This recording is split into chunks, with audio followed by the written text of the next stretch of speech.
हर तरफ फिक्र को दौड़ा के थकाया हमने, कोई दीदी ने मोहम्मद सा न पाया हमने।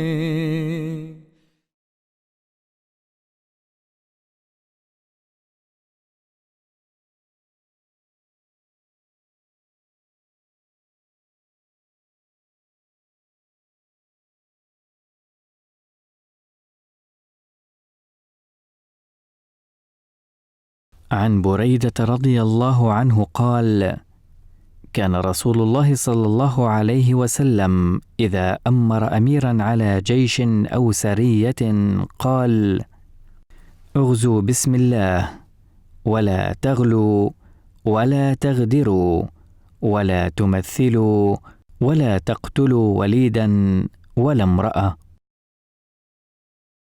Abdullah bin Abi Awfa, qu'Allah soit satisfait de lui, rapporte que le saint prophète, que la paix et les bénédictions d'Allah soient sur lui, a déclaré: Ô vous les gens, ne souhaitez pas la rencontre avec l'ennemi, et demandez à Allah la paix et la tranquillité. Mais si vous rencontrez l'ennemi dans une bataille, alors soyez constants et persévérants dans le combat, et rappelez-vous que le paradis se trouve sous l'ombre des épées.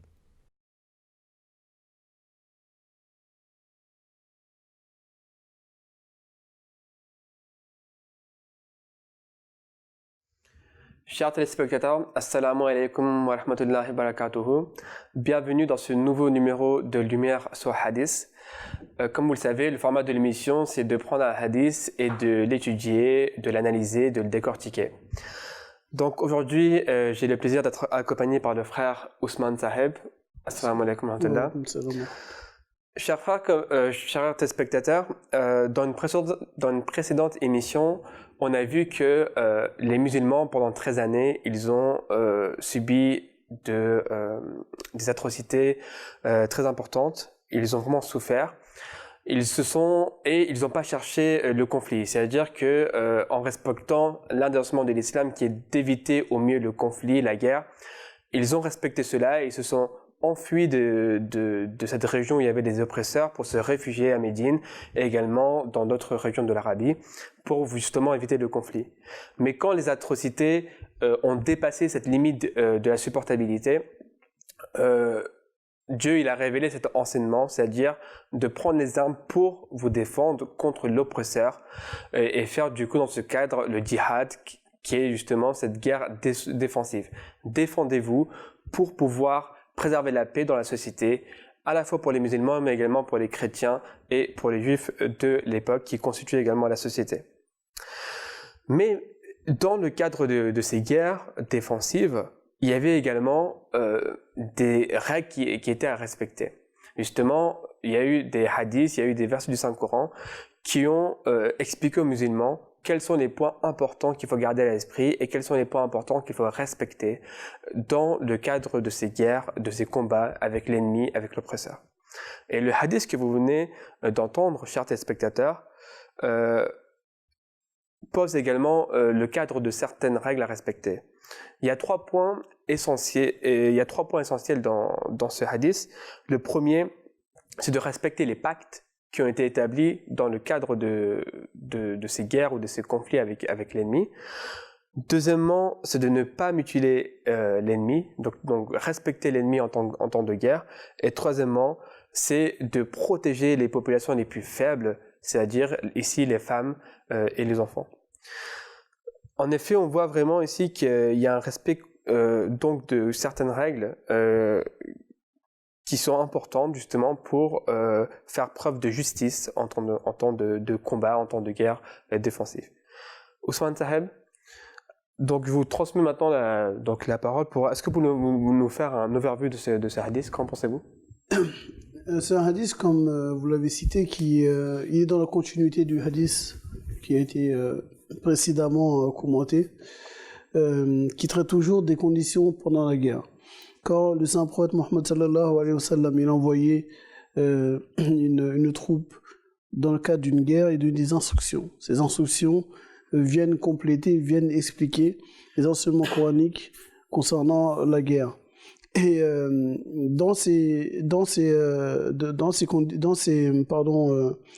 consignes qui étaient données, il y avait une chose qui était courante à l'époque chez les Arabes, qui était le fait de mutiler les corps des ennemis, des morts, de sorte d'effrayer l'ennemi, d'instaurer la terreur dans le cœur des ennemis lorsqu'ils vont récupérer les corps de leurs ennemis et qu'ils les verront de cette sorte, mutilés de cette manière, il s'instaurera dans leur cœur une certaine crainte, une certaine peur, une certaine terreur de leur ennemi. Donc dans les Arabes, à l'époque, il y avait vraiment il n'y avait aucune notion du respect de l'ennemi.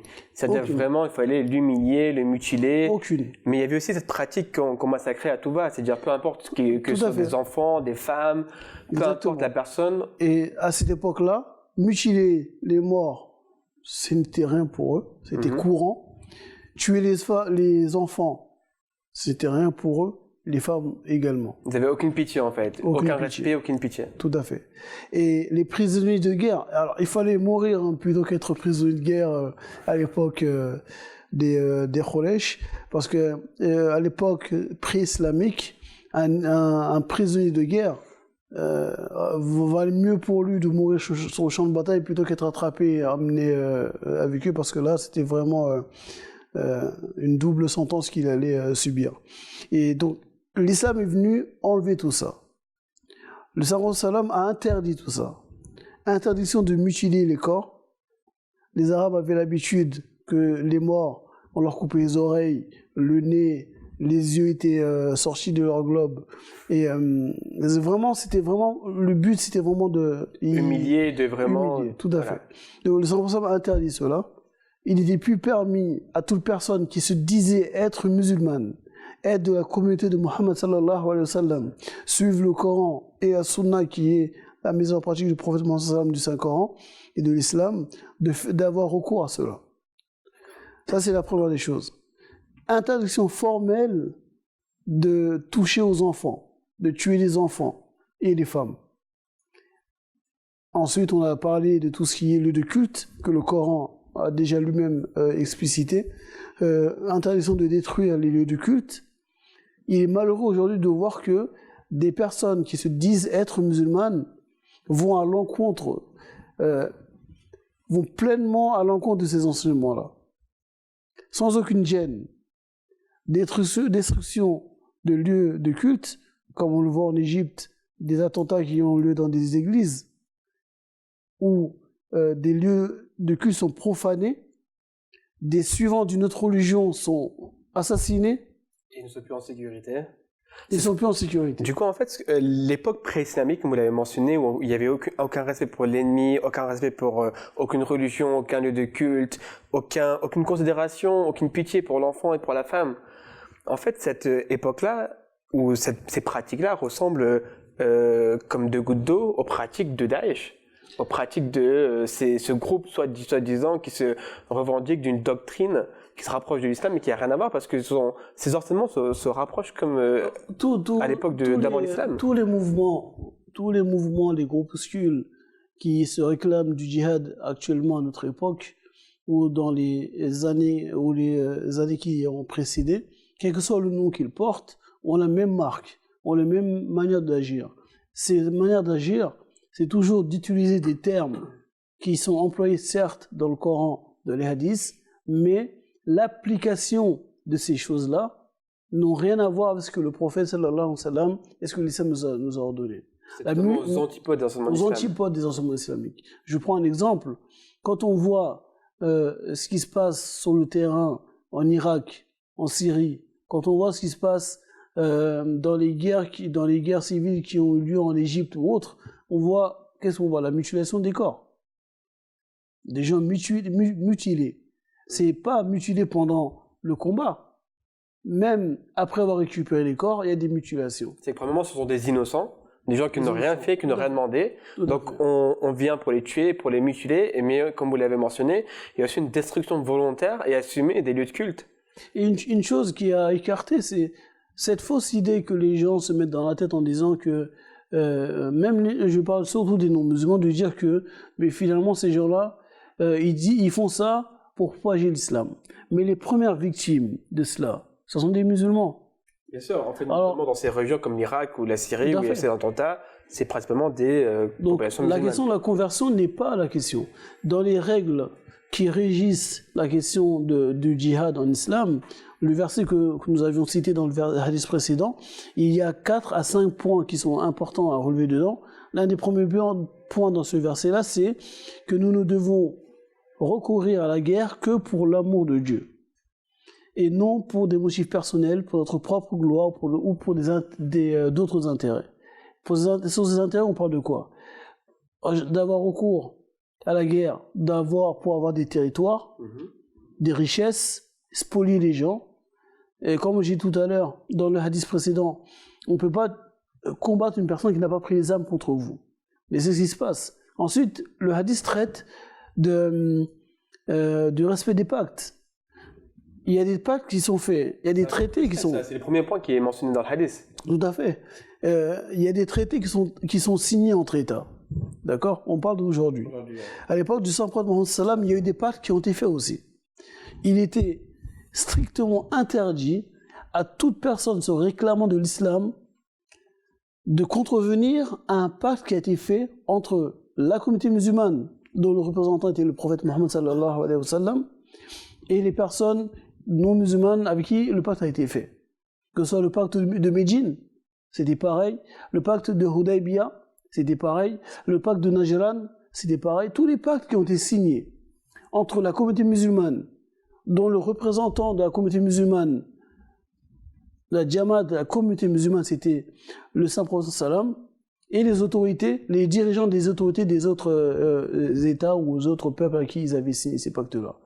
Aujourd'hui, que nous soyons d'accord avec les traités ou non faits entre deux États, quand on est membre d'un pays, nous devons de respecter ces traités qui ont été faits avec d'autres pays. Et de ne pas faire ingérence entre ces deux pays pour créer des désordres, alors qu'il y a déjà eu un pacte qui a été établi entre les deux. Et il est interdit aux musulmans aussi de prendre des prétextes d'intérêt économique ou autre pour agresser un autre État. Toutes ces choses ne sont pas des enseignements islamiques. Si une personne le fait, elle ne peut pas le réclamer du djihad. Elle va le réclamer d'autre chose, une guerre économique, une guerre d'énergie, mais elle ne peut pas le mettre sur le dos de la religion en disant que nous faisons un djihad, venez nous rejoindre. D'accord. C'est tromper les gens et c'est totalement faux.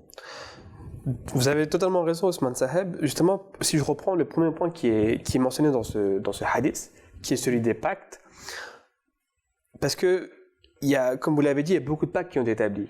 Il y a eu même des communautés qui sont venues voir le prophète sallam pour lui demander de faire un pacte pour les protéger. Notamment le pacte de Najran que vous avez mentionné, qui a été établi et qui s'est signé en 631. En 631. Et c'est un pacte qui est important parce que quand on regarde ce pacte, je vais en faire la lecture dans quelques instants, on se rend compte en fait que si les gens ils ont fait l'effort de venir voir le prophète sallam pour lui demander sa protection contre un autre ennemi étranger, c'est qu'ils avaient confiance au prophète sallam, qu'ils avaient confiance aux musulmans, qu'ils avaient confiance que les musulmans vont coûte que coûte respecter ces pactes-là. Tout à fait. Et en fait, je vais juste vous faire la lecture de ce pacte qui est pour que les téléspectateurs se rendent compte à quel point, en fait, quelle considération les gens ils avaient pour le prophète sallam, qui était fondateur de l'islam. Ce pacte dit: ceci est un message de Muhammad ibn Abdullah, constituant une alliance avec ceux dont la religion est le christianisme. Que nous soyons proches ou éloignés, nous sommes avec eux. Moi-même, les auxiliaires et mes fidèles, nous nous portons à leur défense, car les chrétiens sont mes citoyens. Et par Dieu, je résisterai contre quoi que ce soit qui les contrarie. Nulle contrainte sur eux, à aucun moment. Leurs juges ne seront point démis de leurs fonctions, ni leurs moines expulsés de leur monastère. Nul ne doit jamais détruire un édifice religieux leur appartenant, ni l'endommager, ni en voler quoi que ce soit pour ensuite l'apporter chez les musulmans. Quiconque en vole quoi que ce soit, viole l'alliance de Dieu et désobéit à son prophète. En vérité, les chrétiens sont mes alliés et sont assurés de mon soutien contre tout ce qui les indispose. Nul ne doit les forcer à voyager ou à se battre contre leur gré. Les musulmans doivent se battre pour eux si besoin. Si une femme chrétienne est mariée à un musulman, ce mariage ne doit pas avoir lieu sans son approbation. Une fois mariés, nul ne doit l'empêcher d'aller prier à l'église. Leurs églises sont sous la protection des musulmans. Nul ne doit les empêcher de les réparer ou de les rénover. Et le caractère sacré de leur alliance ne doit être violé en aucun cas. Nul musulman ne doit violer cette alliance jusqu'au jour du jugement dernier. Ousmane Zaheb, que tirer de ce pacte? Ce pacte à lui seul, s'il était respecté aujourd'hui par ceux qui se disent être les dirigeants des États musulmans actuels, suffirait à instaurer la paix dans leur société. La question ici, selon ce pacte-là, n'est pas de faire une distinction, mais c'est de garantir les droits des non-musulmans vis-à-vis des musulmans. On l'a vu pendant l'Espagne musulmane, comment en Andalousie, comment pendant plusieurs siècles, les chrétiens, les juifs étaient sous la protection musulmane, ils avaient leurs droits, ils pouvaient pratiquer sans aucune contrainte leur propre religion ou notre religion. Aujourd'hui, on aurait besoin de rappeler plus souvent ce pacte qui a été signé. Et dans un des pactes, le prophète sallallahu alayhi wa sallam disait que toute personne qui ne respecterait pas ça, il n'est pas de sa communauté. Qui a un message très fort. C'est-à-dire qu'il faut vraiment, à tout point, à tout prix, respecter ce pacte qui a été Exactement. Et dans plusieurs pactes similaires à celui-là, le prophète sallallahu disait que ce pacte s'applique aux musulmans d'aujourd'hui et à ceux de demain. C'est vraiment la dernière phrase du pacte. C'est-à-dire que nul ne doit violer cette alliance jusqu'au jour du jugement. Jusqu'au jour du jugement dernier. Ça signifie que les musulmans qui étaient à l'époque, qui devaient les respecter, ceux qui viendraient par la suite, jusqu'à ce que le jugement arrive, doivent le respecter à tout prix. Doivent le respecter à tout prix. Et on doit s'interroger aujourd'hui. La communauté musulmane, ou ceux qui se disent être musulmans et qui font des choses qui vont à l'encontre, devraient se poser des questions. Qu'est-ce qui ne va pas? Est-ce que nous respectons nos enseignements ou non? La communauté musulmane, l'islam est une religion exemplaire qui ne doit pas être une religion seulement prêchée, mais qui doit être mise en application. Et le prophète sallallahu alayhi wa sallam, ainsi que ses compagnons, ont montré, ont prouvé que l'islam n'est pas une religion seulement verbale, mais elle est pratique. Elle est praticable. Elle est praticable, et l'ont prouvé par l'exemple qu'on pouvait la pratiquer. Jamais on a vu, dans l'histoire du saint prophète, de ses compagnons et des khulafa, des cas d'injustice vis-à-vis d'un autre peuple, ou dans le but de les déposséder de leurs richesses ou de leurs terres. Il y a un verset coranique que je vais vous citer dans Surat al-Baqarah, qui est symptomatique de ce que Dieu nous demande par rapport à la communauté musulmane. Il dit,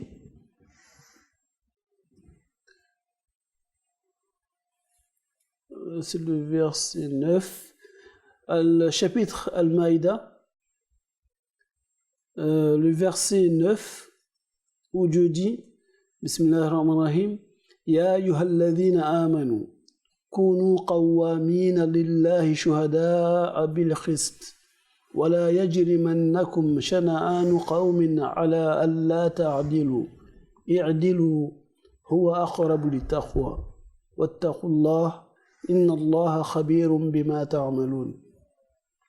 Au nom d'Allah, le gracieux et le miséricordieux. Ô vous qui croyez, soyez fermes dans la cause d'Allah en portant témoignage avec justice et ne laissez pas l'hostilité d'un peuple vous inciter à agir autrement qu'avec justice. Soyez toujours équitables, car l'équité est plus près de la piété. Et craignez Allah, assurez Allah est conscient de ce que vous faites. Les non-musulmans de l'époque qui venaient voir la communauté musulmane, les musulmans, pour leur demander leur protection, ils savaient pertinemment que s'ils faisaient un pacte, ce pacte serait respecté. Ils savaient que les musulmans avaient une parole. Même si la chose n'était pas écrite, même signée, s'ils avaient eu la parole des musulmans sur une chose, leur parole les engageait C'est un hadith dont le prophète parle de ça. Leurs paroles, les engager et respecter leurs paroles. Ça, c'était l'exemple que les musulmans avaient donné. Des gens de confiance, des gens qui ne mentaient pas, qui ne trompaient pas les gens. Même s'ils étaient victimes d'injustice, ce verset vient encore une fois le rappeler, ne laissez pas l'hostilité d'un peuple vous inciter à agir autrement qu'avec justice. C'est-à-dire, quoi qu'il arrive, vous devez faire preuve de justice et vous devez surtout pas craindre un état tierce qui vous menacerait de faire autrement, Tout à fait. On doit respecter la justice. Il y a un hadith qui est connu, qu'on appelle un hadith Qudsi, un hadith révélé, qui dit Ya ibadi, inni harramtu zulma ala nafsi, faja'altuhu baynakum muharraman fala tazalamu. Ô vous qui croyez, Ya ibadi, ô mes serviteurs, inni, je me suis interdit à moi-même, harramtu zulma, je me suis interdit à moi-même l'injustice, et je vous l'interdis entre vous. Donc je vous l'interdis entre vous, ne soyez pas injustes. Ce sont les enseignements de base islamique. Qui que nous soyons, où que nous soyons, de quelle que soit la communauté ethnique dans laquelle nous soyons, si nous nous réclamons de cette religion qui est l'islam, de ce prophète qui est Muhammad sallallahu alayhi wa sallam, de ce Coran qui lui a été révélé, de ce livre qui lui a été révélé, le Coran, nous devons agir conformément à ces principes-là. C'est pourquoi dans les premières émissions, j'avais insisté sur le fait que l'islam est une religion codifiée. Il ne s'agit pas de faire l'islam à sa manière, à soi-même, mais nous devons la faire selon ce que le prophète, le fondateur lui-même a fait, ce qu'il nous a enseigné. À la lumière de ce que nous venons de dire, on comprend que même si la guerre peut être douloureuse à entendre pour les gens qui se disent pacifistes, la religion musulmane elle-même est une religion pacifiste. Ok ? La religion musulmane est une religion pacifique. Mais il y a des circonstances où le pacifisme ne permet pas de régler une situation de persécution, une situation difficile. C'est-à-dire que si on est oppressé, si on est attaqué constamment pendant une longue période, au bout d'un moment, ça va pas aider. Il faut du coup, à un moment, on va dire, se révolter pour pouvoir reprendre le dessus. La communauté musulmane, un État musulman, notamment tel qu'à l'époque du prophète sallallahu alayhi wa sallam, les khulafa, si on prend des exemples d'États où les citoyens étaient maltraités, où la liberté du culte était niée, où des guerres incessantes avaient lieu, où des provocations étaient faites à l'encontre des musulmans. C'est ce genre de situation. Si on la laisse perdurer des siècles et des siècles, il y aura du sang qui sera versé. Et à un moment donné, il faut prendre une décision. Soit continuer de faire une guerre qui ne termine pas, où il y a des moments d'accalmie et des moments où ça reprend, ou faire une guerre, une action qui mettrait fin à la guerre totalement. Le but de l'islam, en définitive, dans toute situation de guerre, est d'amener, comme on l'a dit dans l'émission précédente, et d'arriver à instaurer la véritable paix, une paix durable, où chaque citoyen, quelle que soit sa religion, quelle que soit son idéologie, puisse être en sécurité, et que sa sécurité puisse être garantie par l'État musulman. D'accord. Et en fait, vraiment, comme vous l'avez dit, le point d'orgue le plus important, c'est d'établir une paix pérenne pour tout le monde, peu importe la religion, les croyances. Et ça, même s'il y avait des gardes défensives, il y avait toujours un respect très important à avoir pour les pactes, comme ce hadith le mentionne, de ne jamais aller à l'encontre des pactes qui ont été établis, de faire preuve de respect vis-à-vis de l'ennemi. C'est-à-dire que même si vous êtes dans un processus de guerre défensif, vous devez être là et vous êtes dans une optique d'établir la paix, et le respect de l'ennemi est également très important. C'est-à-dire tous ces actes de barbarie qui ont été perpétrés dans la période pré-islamique, c'est-à-dire cette mutilation, cette humiliation de l'ennemi, ont été prohibés par l'islam, qui disait que même dans le cadre des guerres défensives, vous avez le droit de vous défendre, mais le respect de l'ennemi est là. C'est-à-dire que vous devez pas les mutiler, vous devez pas les humilier, vous devez vraiment prendre soin des prisonniers de guerre. Et les prisonniers de guerre de l'époque islamique ont témoigné de cela. Tout à fait. Vous savez, il y a la première chose qui est mise en avant par l'islam et qui a été mise en avant par le Saint-Prophète, c'est l'humanité. Quelle que soit la couleur, quelle que soit la religion, quelle que soit l'idéologie de la personne. Un jour, il y avait un convoi funéraire qui passait près du Saint-Prophète et ses compagnons.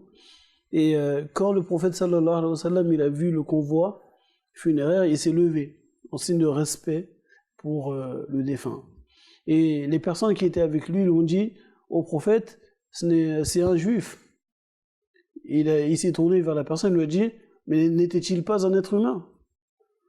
Donc il y a vraiment un enseignement et là, les autres qui a été mis sur l'humanité d'abord. Tout à fait, les autres sont levés également. Donc, c'est l'humanité qui est mise en avant. Il n'y a pas de haine envers une communauté sur une autre, pas une autre, pas du tout. Nous sommes tous des êtres humains.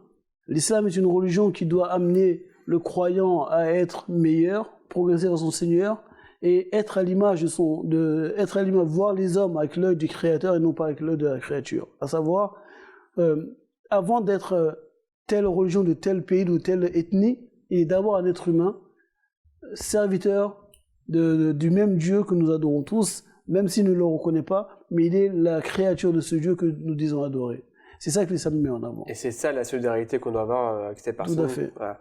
Je voulais parler de cette constitution qui est la première constitution qui a été faite dans un État, qui était celui de Médine. Je vais lire seulement certains articles de cette constitution qui a été faite à l'époque de Médine. Il faut savoir que Yathrib, à l'époque, Médine ne s'appelait pas Médine, on l'appelait Yathrib. Yathrib, à l'époque, il y avait plusieurs tribus. Il y avait des tribus arabes, des tribus juives, des tribus chrétiennes ou autres. Et il y avait des guerres intestines entre ces tribus-là.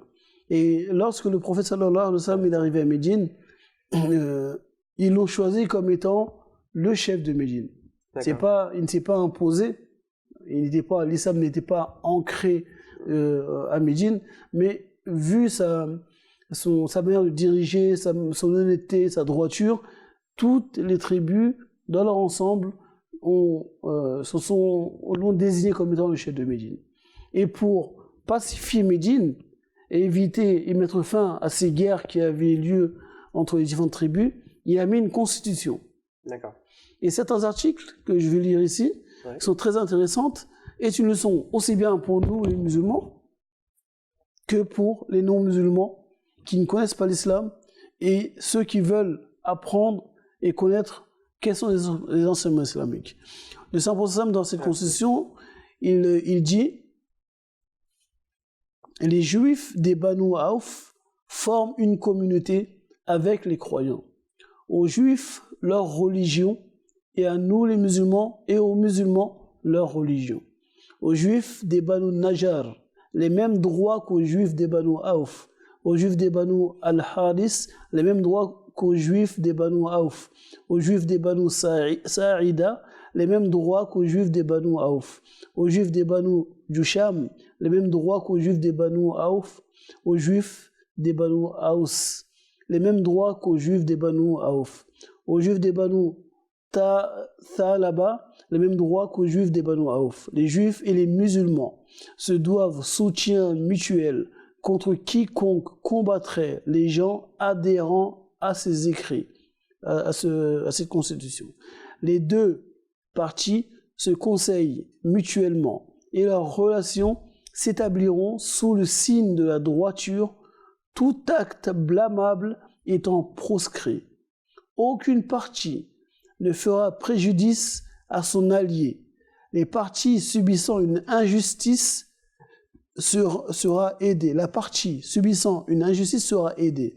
Musulmans et juifs s'entraident pour repousser quiconque attaquera Yathrib, Médine. Chaque partie contribuera à la défense de la zone qui lui fait vis-à-vis. À l'époque, il y avait deux ou trois tribus juives et 3 tribus arabes, des tribus juives, qui se décomposaient tel qu'il a mis dans la Constitution. D'accord. Il n'y avait pas de tribus chrétiennes. Et donc ce pacte a été fait pour éviter les guerres intestines qu'il y avait, pour mettre fin aux guerres intestines qu'il y avait à l'époque entre eux-mêmes, aussi bien entre les Arabes qu'entre les différentes communautés juives qu'il y avait, et garantir l'équité des droits pour eux tous. Donc encore une fois, on voit que l'islam a pour but d'établir la paix dans la société, Tout à fait. d'éviter les conflits inter-tribus ou intra-tribus pour vraiment essayer de concilier les éléments. Et pour ça, voilà, il y avait un pacte qui a été établi que les musulmans se devaient de respecter parce qu'il a été établi par le prophète Mohammed sallallahu alayhi wa sallam. Et encore une fois, dans cette perspective d'établir la paix durable. Donc là, si on fait vraiment un résumé de ce hadith et du hadith précédent, on voit ici qu'on avait donc plusieurs enseignements qui ont été donnés aux musulmans. Le premier, c'est de ne jamais vouloir la guerre, d'éviter la guerre le plus possible, d'éviter vraiment la guerre, de fuir le conflit.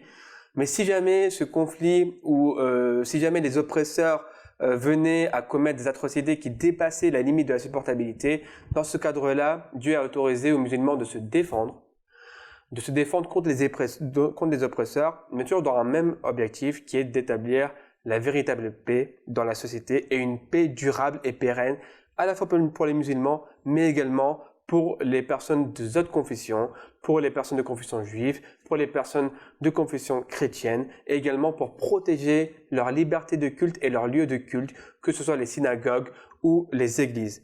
Mais toutefois, même quand il y avait des guerres défensives, les musulmans devaient respecter des règles très importantes pour justement respecter le contexte de guerre et respecter tout ce qui a été établi en temps de guerre. Par exemple, en islam, il y a eu beaucoup, dans ces périodes de guerre défensive, il y a eu beaucoup de pactes qui ont été établis avec l'ennemi pour pouvoir maintenir la paix. Comme on vous le rappelle, c'était vraiment le plus important à l'époque, c'était pour l'islam du moins, et pour les musulmans, c'était d'établir une paix durable. Donc il y a des pactes qui ont été établis entre les musulmans et les ennemis, mais également des pactes qui ont été établis entre d'autres tribus qui sont venus voir le prophète sallallahu alayhi wa sallam, qui sont venus voir les musulmans, qui avaient confiance aux musulmans et qui leur ont demandé de signer un pacte avec eux pour les défendre contre un agresseur extérieur. Donc là, on voit qu'il y a eu beaucoup de pactes qui ont été établis et vraiment le plus important, c'était le respect de ces pactes-là pour établir une paix durable. Dans ce hadith-là, il y a un deuxième point qui a été mentionné, c'était la mutilation du corps des ennemis. Et encore une fois, on voit que dans une période pré-islamique, on avait vraiment une mutilation à tout va, où il n'y avait aucun respect pour l'ennemi. Et l'islam a dit que même quand vous êtes dans le cadre de guerre défensive, respectez l'ennemi. Ne le mutilez pas, ne l'humiliez pas et respectez les prisonniers de guerre. Et justement, les prisonniers de guerre des musulmans ont témoigné du caractère noble des musulmans et avec quelle gentillesse les musulmans s'étaient occupés de ces prisonniers. Et le troisième point de ce hadith, c'était le respect des femmes et des enfants, le respect des populations faibles. Il y a un autre hadith dans lequel il est rapporté également de respecter, de ne pas s'attaquer aux religieux, pour également, encore une fois, respecter la liberté de religion de tous les citoyens à l'époque en Arabie, qu'ils soient juifs, qu'ils soient chrétiens ou qu'ils soient musulmans. Chers téléspectateurs, on va clôturer ainsi cette émission. Je remercie le frère Ousmane Touré Saheb pour sa présence et ses explications et je vous dis à très bientôt pour un nouveau numéro de Lumière sur Hadith. Assalamu alaikum wa rahmatullahi wa barakatuh.